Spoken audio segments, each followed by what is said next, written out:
Hello miss Babli जी, आपका phone आया है, कृपया अपना फोन उठाइए। Babli ji please pick up the phone.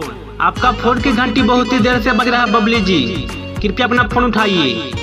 Babli ji please pick up the phone. किसी ने आपको तहे दिल से याद किया है। बबली जी कृपया अपना फोन उठाइए और बात कीजिए। Miss Babli ji please pick up the phone. किसी को आपसे अर्जेंट बात करना है। बबली जी कृपया अपना फोन उठाइए।